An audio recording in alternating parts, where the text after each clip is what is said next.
Hello class, today we're going to talk about percent increase and decrease.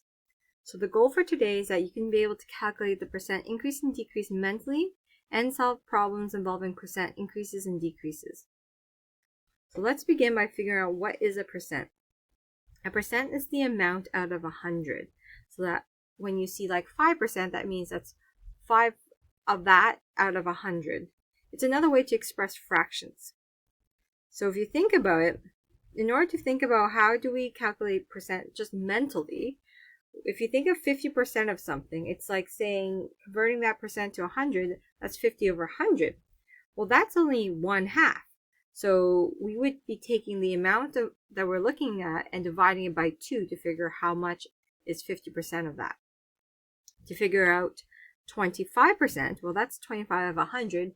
Another way to think about that is 1/4 if I reduce that fraction. So therefore, I would be dividing out that amount by 4. 10% would be 10 of 100, and so that reduces down to 1 over 10. So therefore, you're dividing it by 10. 1% is like saying 1 over 100, which stays 1 over 100. So you're taking that amount and dividing by 100 to figure out how much 1% of that is. So how would I do that? Well, if you think about 5%, so those are easier numbers, 50, 25, 10, and 1. What happens if you get into different types, like 5% of a number? That's 5 out of 100. Reduce that down to 1 over 20. So therefore, you just be dividing the amount of money by 20. 20% of a number is 20 out of 100. So then you'd be doing 1 over 5. And so you'd be dividing everything by 5. Now, 60 of a number. Well, 60 over 100, that reduces to a fraction of 3 over 5. So you would be taking that number and multiplying by the numerator, which is 3, and then dividing by 5. But couldn't we also just be saying that we can be just multiplying that number by 3 over 5? And so if we do that, it's like saying it wouldn't be better if we converted 60 over 100 into a decimal, which is 0.6, which is the same as 3 over 5. So we just have to multiply that number by 0.6. So we can go back to all those questions prior. So we could do it this method first, which is thinking about it mentally, and then dividing out how much it is in terms of the fraction version. Or we can try to convert the fraction here into 5 over 100, which is equivalent to 0.05 as a decimal. So we just be multiplying the number by 0.05. 20 out of 100, you convert that to decimal, which is 0.2. So you'll be multiplying it by 0.2. And as we mentioned, that 60% or 60 out of 100 equals 0.6 as a decimal. And so we just multiply that by 0.6. So one way is easier to do mentally, which is to think about how much is out of 100, convert that to smallest fraction, and then divide out by that denominator. It just becomes tricky when we have some of the numbers that don't easily convert into 1 over a specific number. Okay? So how would I do this? I did it with the decimal way. So if we do 30% of 500, I would do 30 over 100, which is 0.3, which is 0.3 times 500, which is 150. If I tried to do this mentally, I would think 30 out of 100 is equivalent to 3 out of 10. So using that denominator of 10, I would take the initial amount, which is 500, our value, and I would be dividing it into 10, which is easy to do in your head, which would there be 50. And then I need 3 sets of 50, so I would do 50 times 3, so that gives me 150. And there we go. We can get to the same value mentally if we do the mental math. So let's continue. So if we do 15% of 40, that's 15 out of 100. So in decimal form, that's 0.15.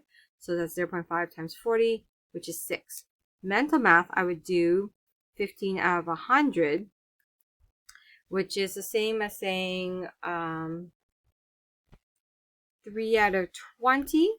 So we take the denominator, and I would take the original value of 40, and I would divide that by 20, which is just 2. And then I need 3 sets of that, so I would do 2 times 3, which therefore is 6. And so I would do that. The next question we have is 75% of 500. You could do that. 75 divided by 100 equals 0.75. Punching that into a calculator is 0.75 times 500 equals 375. If I were to do this mentally, I would do 75 out of 100, which is just 3 over 4. So that I take the denominator and I do the original value of 500 and I divide that into 4s, which is about 125. So now I take 125 and I have to get 3 sets of it, so I would times that by 3. So then I would get 375. Okay?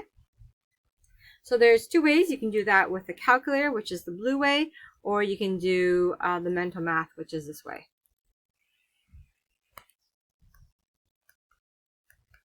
No, both ways, because you'll be using both. Okay, so now what happens when we do 18? So we know now this question says 18 is 75% of what number? That means, in the other way that we had the questions, we're saying 75% of a specific number, I'll make that red, gives me the value of 18. That's what this is saying. 18 is 75% of what number? So 75% of something equals 18. So if we go back to the calculator way of 75 over 100 equals 0.75, think of it as 0.75 times that number equals 18. So instead, if I want to, I can divide out 18 by 0.75. Instead of being multiplied, I just divide, and that would give me 24. So 0.75, if I were to check, I can do 0.75 and multiply that by 24. That should give me 18, and that's what we want. That's a way to check, to make sure that if I were to do 0.75 of 24, I would get the answer of 18, so 24 is my value. A word problem example. So if we know that the regular price of a CN Tower souvenir was $32, during a sale, its price was reduced to $24. So now I have to find the percent discount. So what was the discount percent? So here we have a regular price of 32. That's 100%. That was the regular price. So that's 100%. Now the sale price is down to 24%. And what they're asking me for is what's the discount? And when we say discount, it's equivalent to saying what's the percent decrease? So how much did the regular, the ticket price decrease by? So that's what we're looking for over here. This is our goal. But the information I'm given is 24 out of 32. So I would then therefore see what 24 out of 32 gives me in terms of as a percent. I find that's 0.75, which means 75%. So $24 is 75% of 32. So what was the percent discount? That is, if you can think of the full regular price was 100, this was 75%. So what's left over is 100% minus 75%, which is therefore 25%. So the ticket price was on a sale of 25% discount. All right. Another word problem. 1 year, Keith's savings was $200. Andrew's saving, another person, was 4/5 of Keith's savings. So here we have $200 Keith's. Andrew's saving is 4/5 of that amount. The next year, Andrew increased his saving by 20%. So here's another next year. We see that Andrew's savings that was here has increased by 20%. Find the increase in Andrew's savings. So how much money did he increase right here? So all we're asking for is this value here. This is the dollar amount. We're trying to figure this out. Okay? So what we can do is we could figure out how much was Andrew's initial saving. If we were told that Andrew's saving was $200 and, Keith's saving was $200, how much was Andrew? We know it was 4/5 of it. So we're going to take that 4/5 and that $200 and we're going to multiply them to figure it out. So $200 times 4/5 is 800 over 5, which is $160. So Andrew's initial saving up here was $160. Okay, that's how much 4/5 is. So now we need to figure out how much is 20%. So what we're going to do is we're going to figure out 20%, which is 20 over 100, or 0.2.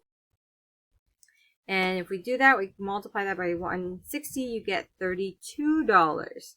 So when we take the 20% increase from this, Andrew's savings increased by $32. Okay. All right, hopefully that helped you figure out percent increases and decreases. This is a percent increase example. This is a percent decrease example in real life. So now it's your turn. Go into app.formative. There should be a 5.2 comprehensive check. This is just 7 questions for you to see if you're understanding this concept. When you're done that, go into Desmos, or Amplify, I should say. Sorry, this is updated. You want to go into Amplify and find this assignment called Percent Machines. Work that out. And when you're all done that, you should go and do your homework, which is here. And your homework is to do another app.formative called 5.2 homework, and then start practicing some questions. Oops. They are all these questions here, so they'll be highlighted for you. Okay? So make sure you do both the app.formative and those OneNote questions. Good luck!